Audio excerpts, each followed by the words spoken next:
दुर्योधन अपने पुत्र के मरने का समाचार पाकर क्रोध से बावला हो गया।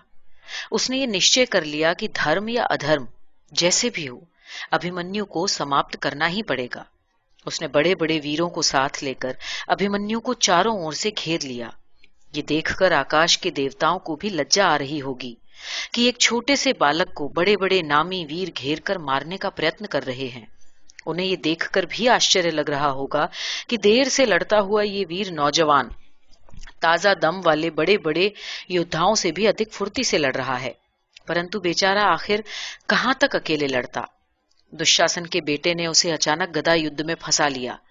अभिमन्यु इस अचानक प्रहार से एकाएक बच न सका। वो घायल होकर अचेत होने लगा, लेकिन गिरते ही वो दुशासन के बेटे पर अपनी गदा चला ही गया। दुशासन पुत्र ने भी लगभग उसी समय अभिमन्यु पर अपनी गदा फेंकी। बड़ी देर से लड़ते हुए वीर बालक अभिमन्यु का शरीर अब तक शिथिल पड़ चुका था और ये गदा प्रहार उसके लिए घातक सिद्ध हुआ। उसका सर फट गया।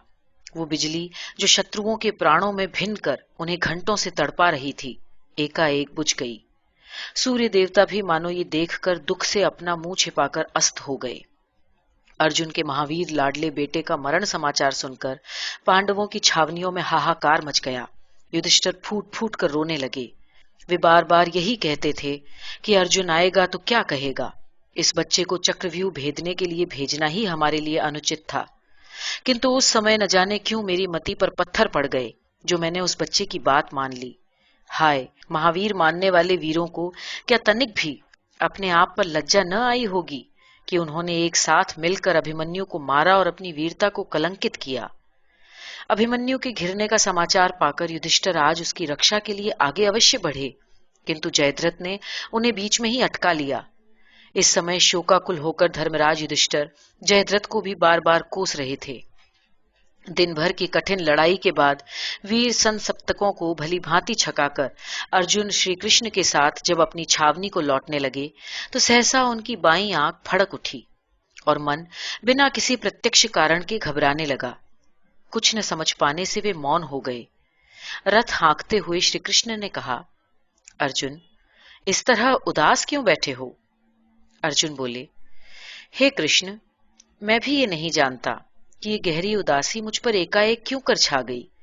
बाईं आंख फड़क रही है और वज्रों की चोटें सहने वाला मेरा कलेजा इस समय थक थक कर रहा है। मन में अमंगल के विचार आ रहे हैं। श्री कृष्ण बोले, हे सखा, थकान के कारण कभी कभी मनुष्य के कोई कोई अंग अपने आप ही फड़क उठते हैं। थकान में ही कभी कभी अकारण उदासी भी आ जाती है। तुम चिंता न करो, धर्मराज युधिष्ठिर आदि सभी भाई बंधु सकुशल होंगे। रथ पांडवों की छावनी के पास पहुंचा। अर्जुन ने देखा कि उनकी छावनी में आज रोज की तरह चहल पहल नहीं दिख रही। अधिकांश तंबुओं में अब तक दिए भी नहीं जले थे। खाना पकाते हुए सैनिकों के चूल्हों में आज लपटें भी नहीं उठ रही थीं। चारों ओर गहरी उदासी छाई हुई थी। अर्जुन का मन और भी अधिक सशंकित हो गया। श्री कृष्ण और अर्जुन जब युधिष्ठिर महाराज के दरबार में पहुंचे तो देखा कि सब लोग उदास बैठे हैं। आज कोई भी उत्साह से उठकर उनका स्वागत नहीं कर रहा। युधिष्ठिर जैसे परम धैर्यवान और भीम जैसे महाबली की आंखें आंसुओं से भरी हैं। धीरे धीरे अर्जुन को वो दुखद समाचार आखिरकार मिल ही गया। अभिमन्यु उनका लाडला बेटा था। वो बचपन से ही ऐसा चतुर, कुशाग्र, बुद्धिशाली और साहसी था कि अर्जुन उनकी इस विशेषताओं पर बार बार रीझा करते थे। वे अपने बेटे को जो भी बात सिखलाते या समझाते उसे वो तुरंत सीख जाया करता था। रह रहकर अर्जुन को अभिमन्यु की बातें याद आने लगी। जैसे जैसे उसे याद आती जाती वैसे वैसे अपने बेटे के निर्मम हत्यारों से बदला लेने के लिए उसका खून भी खौल उठता। जब युधिष्ठिर ने उन्हें यह बतलाया कि जयद्रथ ने उसका रास्ता रोका था तो अर्जुन ने यह प्रतिज्ञा की कि कल सूर्यास्त से पहले मैं बदला लूंगा और यदि न ले सका तो चिता संजोकर मैं अपने शरीर को भस्मीभूत कर दूंगा। अपने बेटे के मारे जाने से यद्यपि दुर्योधन भी शोकग्रस्त था, किंतु उसे इस बात का संतोष था कि उसके बेटे का हत्यारा अभिमन्यु भी मार डाला गया। जयद्रथ, शकुनी आदि नीच वृत्तियों वाले योद्धा तो ऐसे मगन हो रहे थे मानो उन्होंने आज कोई कमाल कर दिखाया हो। लेकिन जैसे ही अर्जुन की प्रतिज्ञा की खबर उनके खेमों में पहुंची वैसे ही जयद्रथ की सारी खुशी गायब हो गई। उसके हाल पतले पड़ने लगे। वो डर के मारे पीला पड़ गया। घबराहट में उसे कुछ न सूझा तो सीधे द्रोणाचार्य के पास पहुंचा। उनके पैर पकड़कर गिड़गिड़ाता हुआ बोला, आचार्य, मेरी रक्षा कीजिए। कुंती के बेटे ने अब मुझे मारने की प्रतिज्ञा ली है। वो उसे निश्चय ही पूरी करके मानेगा। मैंने कुछ नहीं किया। अभिमन्यु को तो दुशासन के बेटे ने मारा था, फिर अर्जुन मुझे क्यों मारना चाहता है?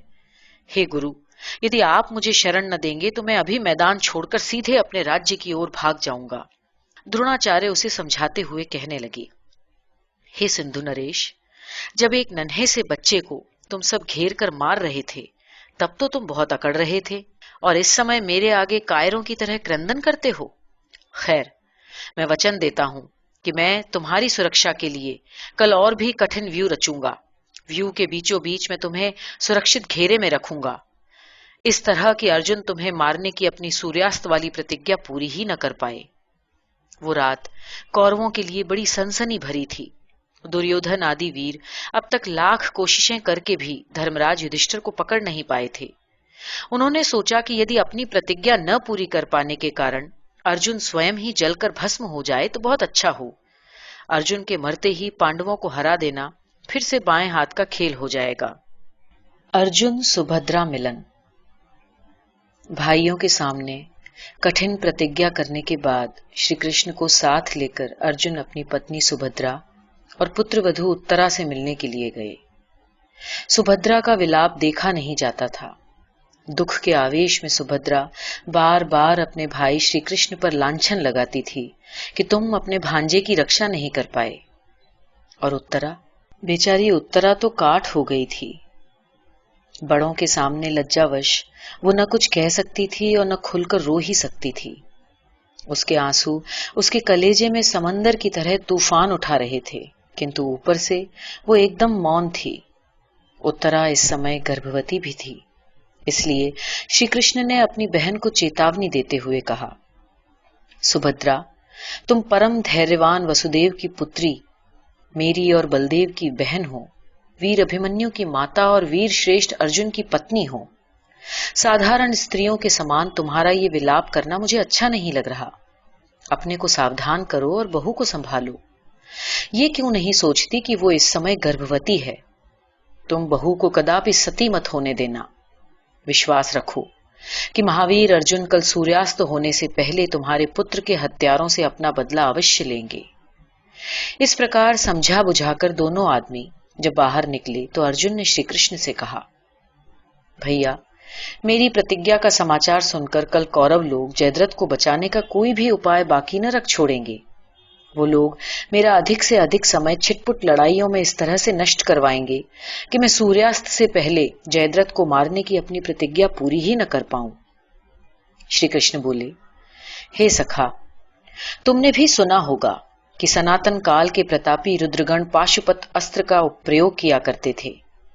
इस भयानक शस्त्र को चलाने से वायु में ऐसा प्रचंड विष फैलता था कि शत्रुओं का सांस लेना भी कठिन पड़ जाया करता था। अर्जुन बोले, मैं पाशुपत अस्त्र के संबंध में कुछ जानता तो अवश्य हूं, पर वर्षों पहले उसे चलाने का मंत्र मैंने सीखा था और इस समय वो ठीक से मेरे ध्यान में भी नहीं आ रहा। श्री कृष्ण बोले, हे सखा, यदि तुम एकाग्र होकर उस अस्त्र का ध्यान करोगे तो अवश्य ही तुम्हारे मन में वो उदित हो जाएगा। रुद्रगणों के देव पशुपतिनाथ योगेश्वर महादेव तुम्हारे ऊपर कृपा करेंगे। अर्जुन अपने आसन पर बैठकर भगवान शंकर की प्रार्थना और पाशुपत विद्या का ध्यान करने लगे। बेटे का बदला लेने की तड़प और अपनी प्रबल निष्ठा से जब उन्होंने जमकर विचार करना आरंभ किया तो उन्हें पाशुपत मंत्र आखिर याद आ गया। अर्जुन ने रातों रात उस अस्त्र को चलाने की चुपचाप तैयारी भी कर ली।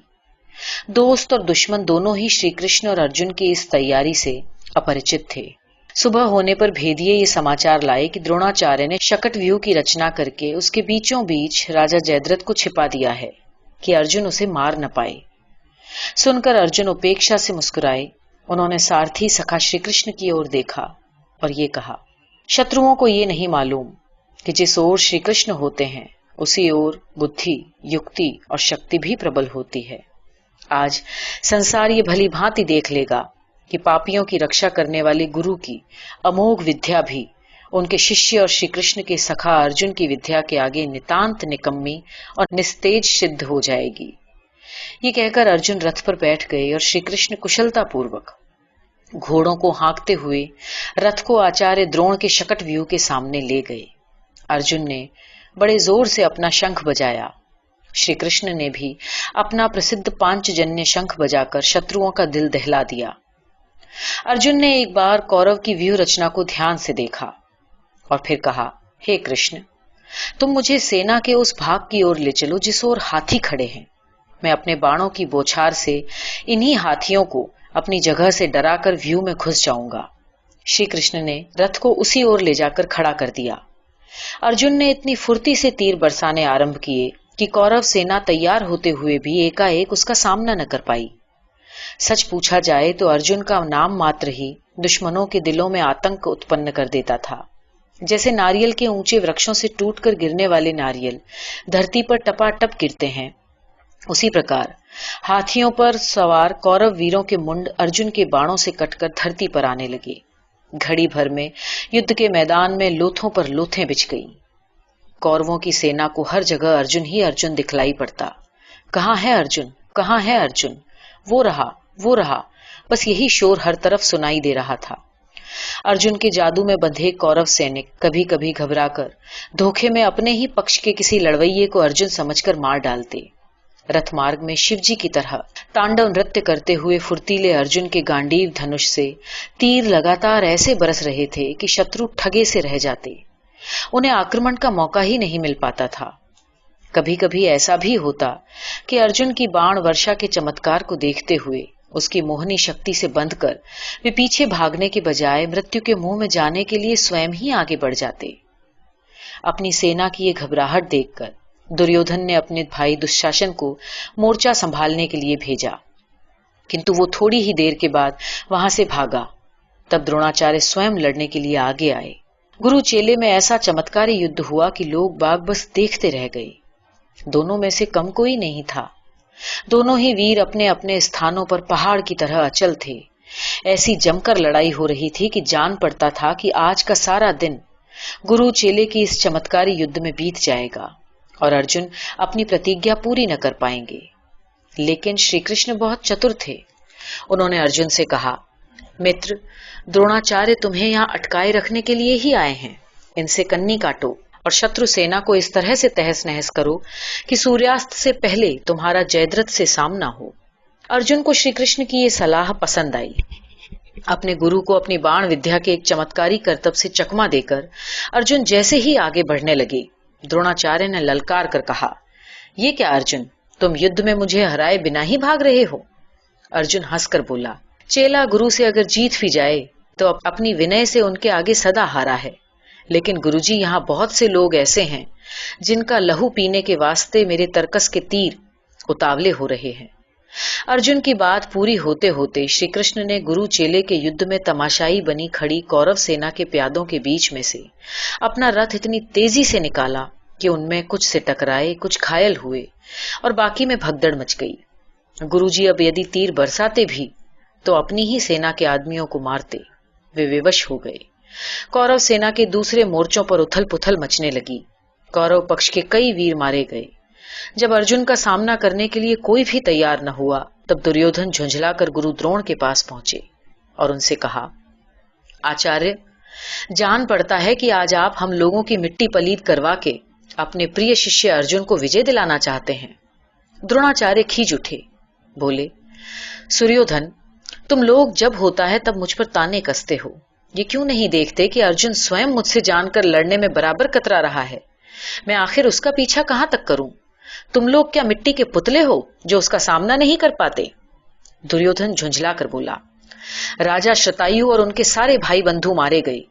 कंबोहों की सेना पूरी तरह से उजड़ चुकी है।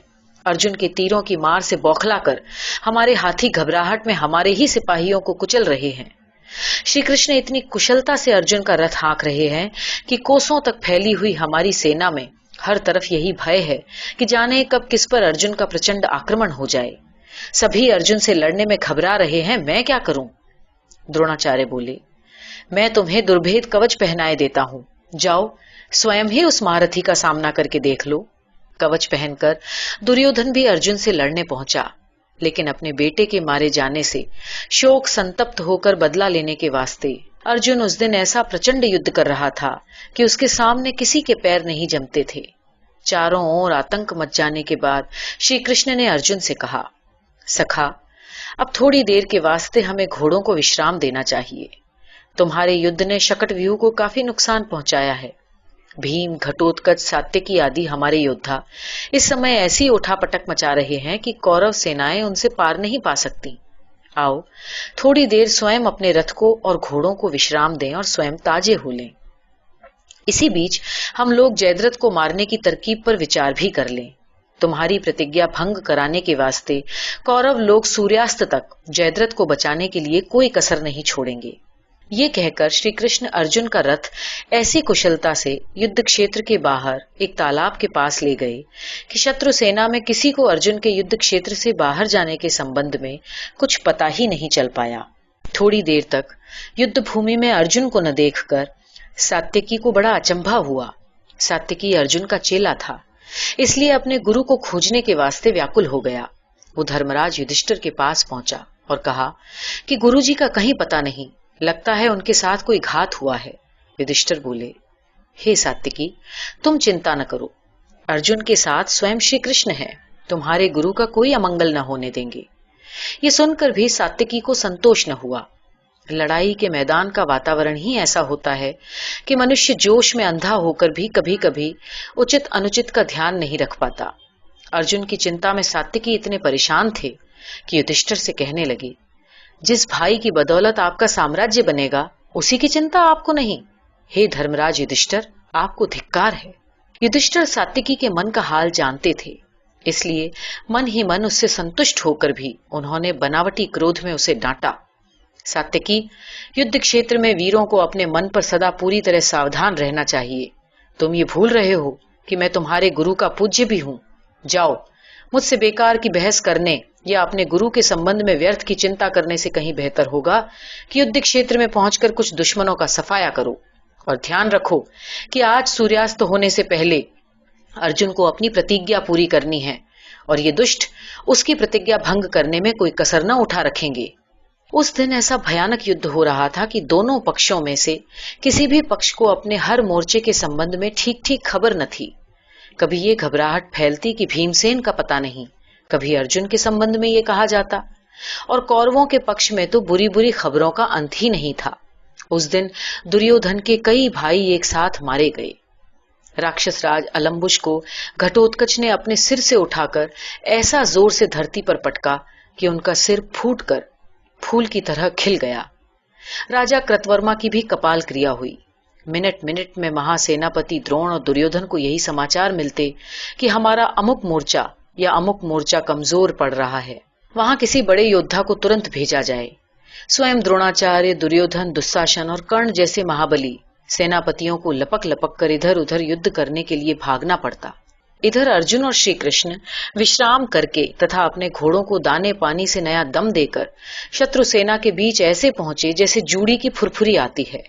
उनका आक्रमण अचानक हुआ और साथ ही प्रबल भी। शत्रुओं के बड़े बड़े महारथी एकाएक निश्चय न कर पाए कि आखिर उन्हें किस महाप्रलय का सामना करना चाहिए। दुर्योधन मैदान छोड़कर भागा। दुस्शासन बार बार कमर कसकर आता, पर शीघ्र ही उसके छक्के छूट जाते और वो भागता दिखलाई देता। अर्जुन के चेले सात्यकी ने उस दिन ऐसा प्रचंड युद्ध किया, महारथी कर्ण तक उसका सामना न कर पाए। असल में सूर्यास्त तक जयद्रथ को बचाने की हड़बड़ी में शत्रु पक्ष के योद्धाओं का मन सुचित्त होकर काम नहीं कर पा रहा था।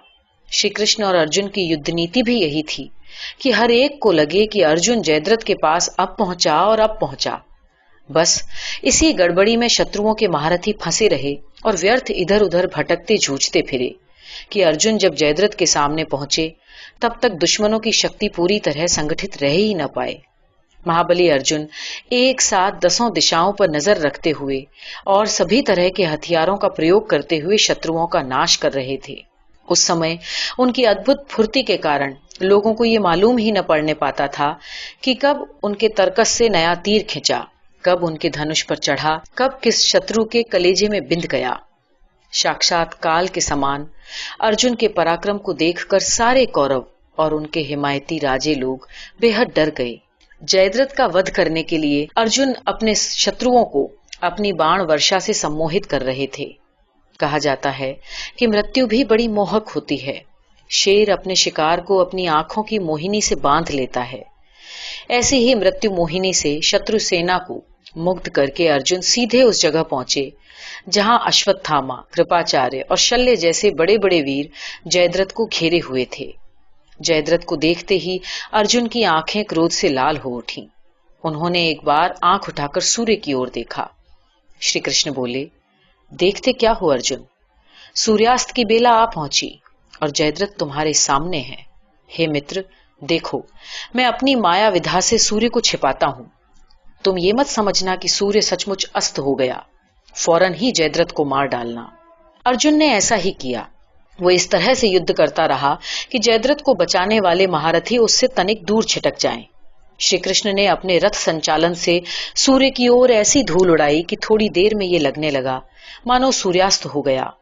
पहले से सिखाए हुए श्री कृष्ण के कुछ आदमियों ने छिपकर ये शोर मचाना प्रारंभ किया कि सूर्यास्त हो गया, अर्जुन अपनी प्रतिज्ञा पूरी करें। बौखलाहट में शत्रु लोग इन आवाजों के भय से आकाश की ओर देखने लगे। जयद्रथ भी अपने जीवन की आशा से उत्साहित होकर अपने छिपाव के ठिकाने से निकलकर आकाश की ओर देखने लगा। अर्जुन इसी मौके की ताक में थे। उनका बाण इधर गांडीव से छूटा और उधर जयद्रथ का सिर उसके धड़ से अलग होकर गेंद की तरह हवा में उछल गया। कौरव सेना गहन निराशा के अंधकार में डूब गई और पांडव पक्ष में विजय दुंदुभियां बजने लगीं। अश्वत्थामा की प्रतिज्ञा। जयद्रथ के मारे जाने से कौरव सेना का मनोबल टूट गया। दुर्योधन को लगा कि अगर यही दशा रही तो हमारी सेना 2 ही 4 दिनों में मैदान छोड़कर भागने लगेगी। दुर्योधन को अपनी सेना का मनोबल उठाने के लिए शीघ्र ही कुछ न कुछ करना चाहिए, लेकिन क्या, ये उसकी समझ में नहीं आ रहा था। घबराहट में वो अपने परम मित्र कर्ण के पास गया और बोला, हे सखा, पितामह और आचार्य ने हमें कहीं का नहीं रखा। वो लोग हमें दिखाने के लिए तो प्रबल युद्ध करते रहे, परंतु हकीकत में वे लोग पांडवों को बचाने की चिंता भी बराबर करते रहे। पितामह तो खैर जो करना था सो कर गुजरे, लेकिन वो बुढ़ाऊ तो हमारी लुटिया डुबो ही देगा। हे कर्ण, इसलिए मैंने अब ये निश्चय किया है कि तुम हमारे सेनापति बनो। मैं अब इन बुढ़ों से ऊब गया हूं। कर्ण ने समझाते हुए कहा, हे मित्र सुयोधन, आज के युद्ध में निराशा हाथ लगने से यूं अधीर होकर तुम अन्यायी न बनो। गुरु द्रोणाचार्य अर्जुन को भले ही प्यार करते हों, पर वो जी जान से लड़ रहे हैं। उन्होंने अर्जुन को घेरने के लिए दोनों ही बार बड़ी कठिन व्यूह रचना की थी, लेकिन दुर्भाग्य से हमारे दांव बेकार गए। न युधिष्ठिर ही पकड़ा जा सका और न अर्जुन को सताया जा सका। खैर, कोई हर्ज नहीं, अभी तो मैं मौजूद हूं। तुम्हारे साथ बड़े योद्धा लड़ रहे हैं, तुम चिंता मत करो। लेकिन द्रोणाचार्य के रहते मैं सेनापति नहीं बनूंगा। आचार्य की इतनी महिमा है कि उन्हें हटाने से हमारी सेना में फूट पड़ने का भय उत्पन्न हो सकता है। तुम एक बार जाकर आचार्य को जोश दिलवाओ। कर्ण की सलाह मानकर दुर्योधन द्रोणाचार्य के पास गया। उस दिन की हार से आचार्य बहुत उदास थे। दुर्योधन ने वहां जाकर उन्हें जो जली कटी बातें सुनाई तो वे चिढ़ उठे। उन्होंने कहा, सुयोधन, तुम्हारी विजय के लिए मैं जी जान से लड़ रहा हूं, परंतु तुम मुझसे संतुष्ट नहीं। इसे मैं अपने दुर्भाग्य की सिवा क्या कहूं। याद रखो, विजय केवल अस्त्र शस्त्रों या बाहुबल से नहीं मिलती, उसके लिए सत्य और न्याय का बल भी होना चाहिए। पांडवों के साथ सत्य भी है और न्याय भी, इसलिए तुम चाहे लाख जतन करो, पर अंत में विजय पांडवों को ही मिलेगी। जहां तक मेरी ईमानदारी का प्रश्न है, उसके प्रमाण मैं तुम्हें अपनी ओर से भरपूर दे चुका हूं। इतना करने के बाद भी मैं ये प्रतिज्ञा करता हूं कि कल ऐसा युद्ध करूंगा कि या तो मैं जीवित रहूं या अर्जुन। दूसरे दिन बूढ़े द्रोणाचार्य ने सचमुच ही प्रचंड पराक्रम दिखलाया।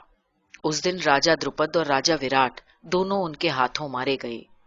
दोपहर ढलते ढलते तक द्रोणाचार्य ने ऐसा रण तांडव मचाया कि हर मोर्चे पर पांडव सेना के पैर उखड़ने लगे। अद्भुत पराक्रम दिखाकर भी अर्जुन अपने गुरु से पार नहीं पा रहा था। तब श्री कृष्ण ने अर्जुन से कहा, द्रोणाचार्य को धोखा देकर मारो। अर्जुन बोले, हे कृष्ण, मैं अपने गुरु के साथ कभी छल नहीं करूंगा। अर्जुन की ये दृढ़ता देखकर श्री कृष्ण ने दूसरी चाल चली। उन्होंने भीम को ये संदेशा भिजवाया कि तुम लपक कर मालवराज के अश्वत्थामा नामक हाथी को मार डालो और ये शोर मचाओ कि अश्वत्थामा मारा गया। साथ ही धर्मराज भी यदि तुम्हारी बात का समर्थन कर दें तो द्रोणाचार्य उसे सही मानकर निश्चय ही युद्ध से अपना मुंह मोड़ लेंगे।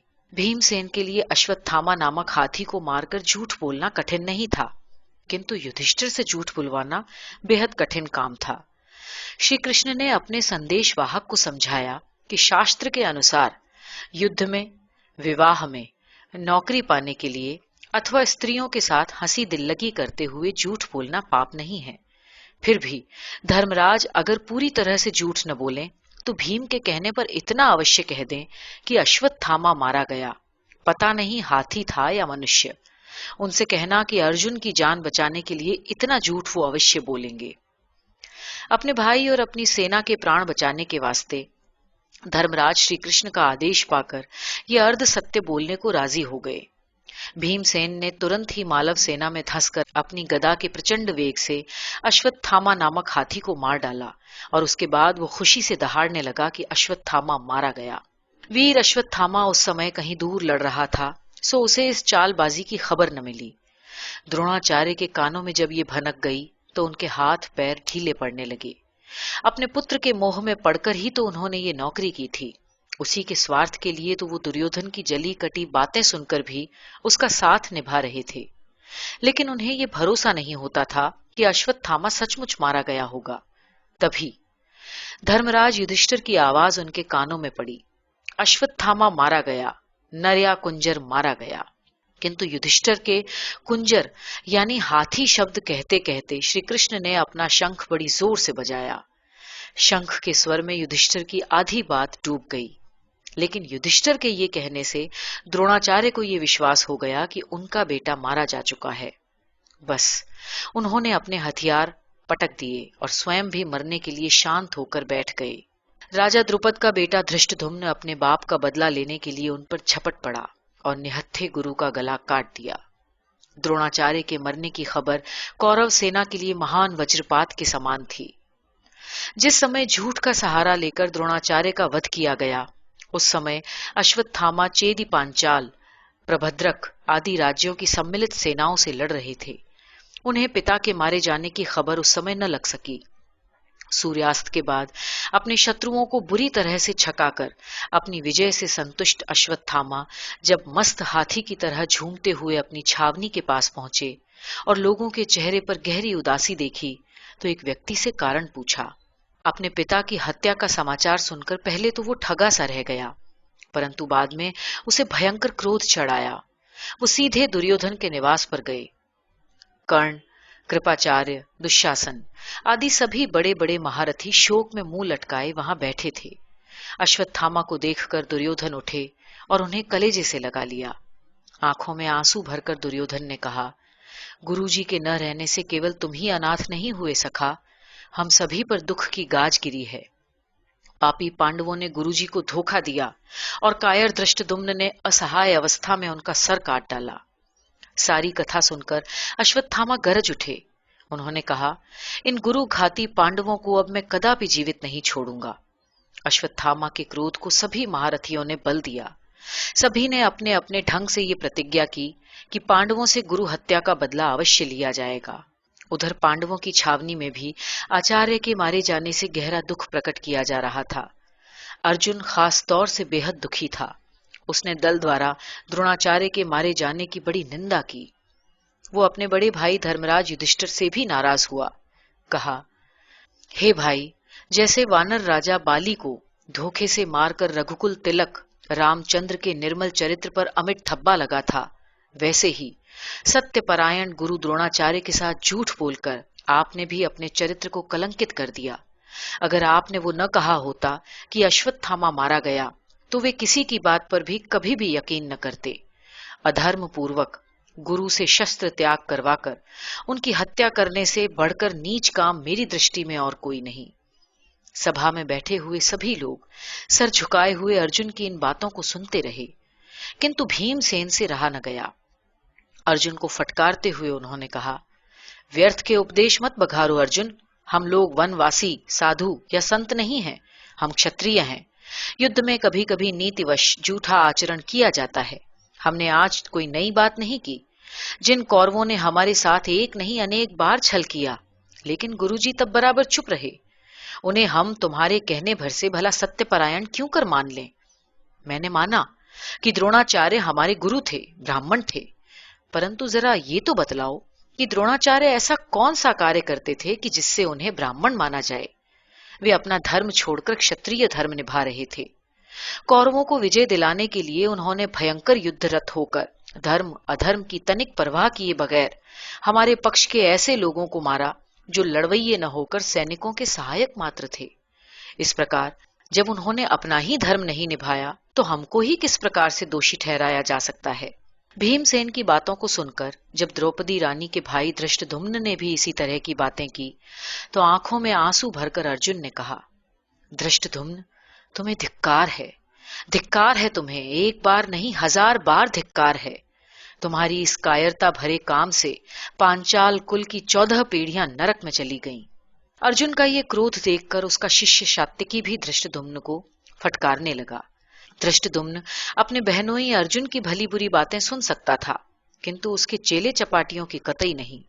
जब मारपीट की नौबत आ गई तो भीमसेन लपक कर आगे बढ़े और दोनों का बीच बचाव किया। उन्होंने कहा कि लड़ना है तो कौरवों से लड़ो, आपस में लड़कर अपनी ही हानि क्यों करते हो? हमको इस बात पर विचार करना चाहिए कि अश्वत्थामा के आक्रमण का मुकाबला कैसे किया जाए। श्री कृष्ण बोले, भीम भैया बिल्कुल ठीक कह रहे हैं। अश्वत्थामा अपने पिता की मृत्यु का बदला अवश्य लेंगे।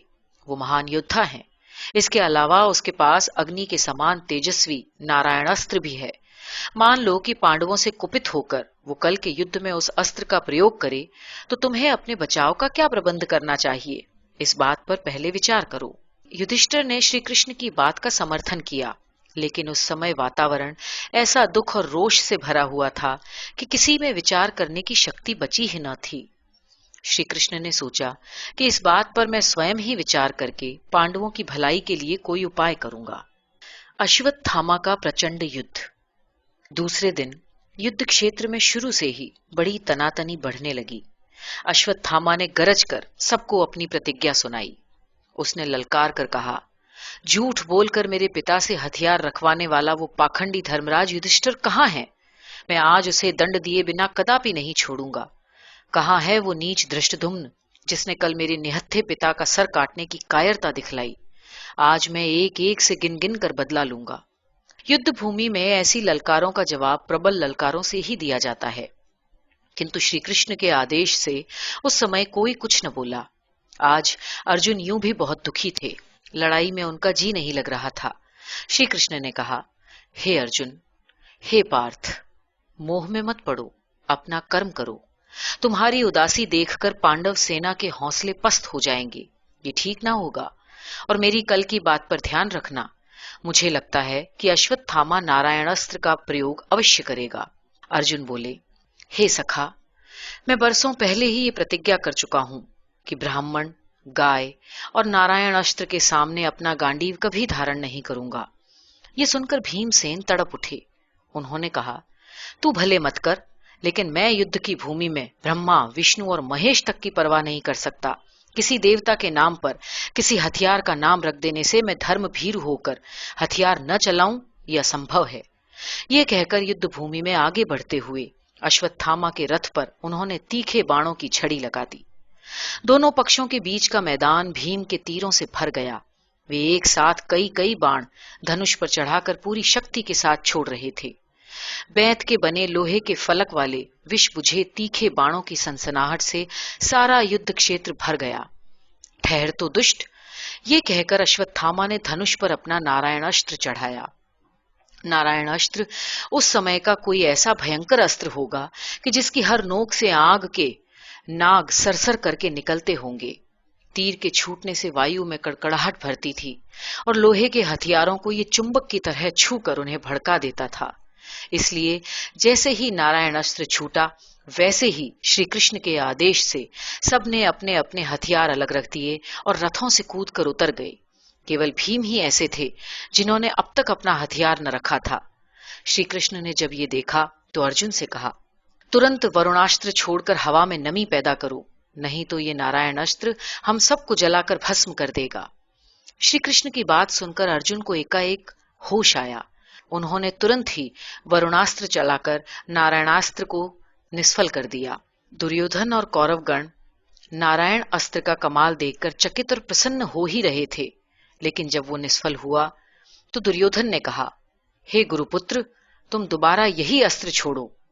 अश्वत्थामा ने कहा, नहीं, मुझे मालूम न था कि अर्जुन के पास इस अस्त्र की काट भी है। युद्ध में यह अस्त्र केवल एक ही बार छोड़ा जा सकता है। दुर्योधन बोला, ठीक है, ये न सही तो और जो अमोघ बाण तुम्हारे पास हो, आज उन सब की वर्षा इन शत्रुओं पर करो। अपने पिता और मेरे गुरु का बदला अवश्य लो अश्वत्थामा, चूकना मत। आज तुम्हारी परीक्षा का दिन है। दुर्योधन के जोश दिलाने से अश्वत्थामा और अधिक प्रबल हो उठे। वे अपना रथ बढ़ाकर सीधे पांचालों की सेना की ओर बढ़े। उन्हें धृष्टद्युम्न से बदला लेना था। दोनों ओर से प्रचंड बाण वर्षा होने लगी। भीमसेन, सात्यकी आदि बड़े बड़े योद्धा द्रौपदी के भाई को बचाने के लिए दौड़े। इधर कर्ण आदि महारथी भी अश्वत्थामा की रक्षा के लिए आए। उस दिन दोनों ही ओर के वीरों ने ऐसा अद्भुत कौशल दिखलाया जैसा पहले कभी न देखा गया था। सब कुछ होने के बाद भी अश्वत्थामा की प्रतिज्ञा अधूरी रह गई। श्री कृष्ण की चतुराई के आगे अश्वत्थामा की प्रतिज्ञा भला जीत ही क्यों कर सकती थी। अपनी आज की इस असफलता से कौरवों की खीज और भी अधिक बढ़ गई। उनके पक्ष के दो महानतम वीर योद्धा नष्ट हो चुके थे। भीष्म पितामह मृत्युशैया पर थे और द्रोणाचार्य स्वर्ग से धार गए थे। अश्वत्थामा की प्रतिज्ञा सुनकर दुर्योधन को ये आशा हुई थी कि वो अवश्य ही आज कोई ऐसा चमत्कार दिखलाएगा जिससे कि पांडवों के पक्ष में गहरा दुख और पराजय का भाव फैलेगा, किंतु वो भी न हुआ और उल्टे अश्वत्थामा के अमोघ हथियारों की असफलता से कौरव सेना में पराजय की हीन भावना अधिक भर गई। अपनी सेना का ये हाल देखकर दुर्योधन बेहद चिंतित हो उठा। उसकी घबराहट देखकर कर्ण और दुशासन ने वो रात दुर्योधन के शिविर में ही बिताई। लेकिन तीनों वीर उस दिन ऐसे हतबुद्धि हो रहे थे कि कोई किसी को कोई सलाह न दे सका। उनकी रातें करवट बदलते ही बीती। गहरे सोच में पड़ा दुर्योधन अपने ही किए हुए पुराने पापों को ध्यान में आ जाने से बीच बीच में सहम उठता। उसने दो दो बार छल करके युधिष्ठिर का राजपाट जुए में जीता। उसने महारानी द्रौपदी का ऐसा अपमान किया जैसा कि अच्छे कुल और संस्कार वाला कोई क्षत्रिय कभी नहीं कर सकता था। वारणावत में लाख का घर बनवाकर उसने पांडवों को उनकी माता समेत जला देना चाहा। उन्हें वनवास देकर बेहद पीड़ित करने में भी उसने कोई कसर न उठा रखी थी। वो सारी बातें इस समय रह रहकर उसके ध्यान में आ रही थीं और वो सोचता था कि अगर पांडव जीत गए और वो उनके द्वारा पकड़ा गया तो उसका क्या होगा। पांडव गिन गिन कर उससे अपना बदला लेंगे। ये सोच सोचकर दुर्योधन के मुंह से गहरी सांसें निकल जाया करती। ये देखकर कर्ण समझ गया कि दुर्योधन को गहरी चिंता सता रही है। उसने ढांढस बंधाने के लिए कर्ण से कहा, हे मित्र, तुम ये लंबी लंबी सांसें क्यों ले रहे हो? क्या तुम्हारे पास पितामह और आचार्य के रूप में केवल दो ही योद्धा थे जिनके मर जाने से तुम्हें अपनी हार दिखलाई देने लगी? दुर्योधन उठकर बैठ गया। उसने कहा, मैं घबरा अवश्य गया हूं कर्ण, किंतु ये नहीं मानता कि अब महावीर सेनानी नहीं है। मैं तुम्हें पितामह और द्रोणाचार्य से बढ़कर कुशल सेनापति मानता हूं। पितामह कौरव और पांडव दोनों के पितामह थे। द्रोणाचार्य भी दोनों के गुरु थे, इसलिए उनकी ममता बटी हुई थी। पर तुम तो केवल मेरे हो। तुम्हारे ऊपर मुझे जैसा विश्वास है वैसा मुझे किसी पर भी नहीं। तुम्हारे ही भरोसे पर मैंने श्री कृष्ण का संधि प्रस्ताव ठुकरा दिया था। कर्ण बोला, तब फिर उदास क्यों होते हो? कल मैं युद्ध क्षेत्र में अपना कर्तव्य दिखलाऊंगा।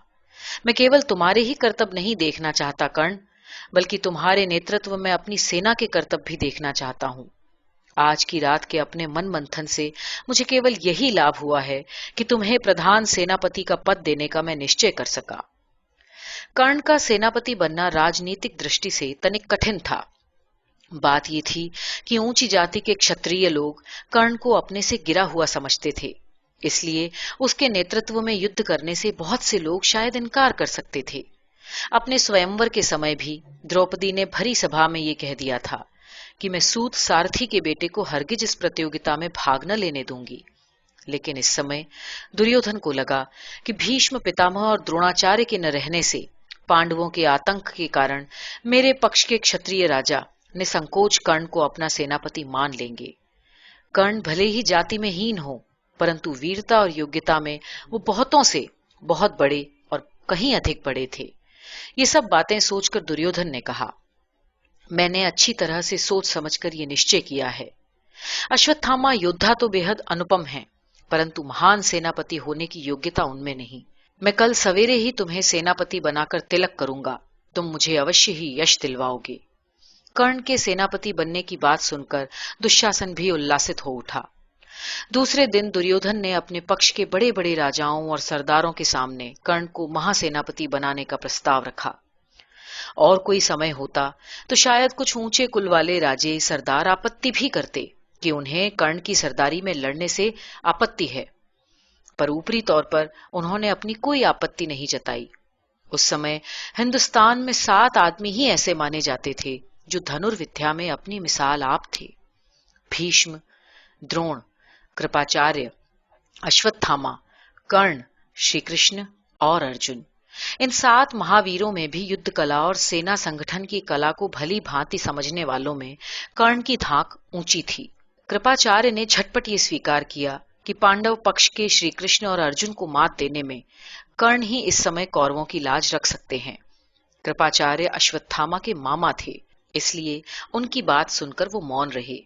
ये देखकर दुर्योधन ने उसी समय कर्ण का अभिषेक करने के वास्ते तैयारी की आज्ञा दी। गूलर के काठ के सुंदर आसन पर रेशमी गद्दी बिछाई गई।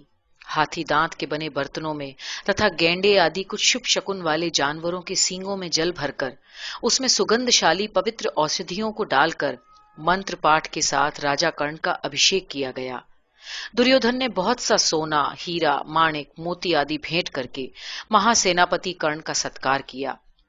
उपस्थित महाराजाओं ने कर्ण को बधाइयां देते हुए उसकी विजय की कामना की। सूत, बंदी और मागध कर्ण की स्तुतियां गाने लगे। कर्ण के जीवन में ऐसे बड़े सम्मान का ये दूसरा दिन था।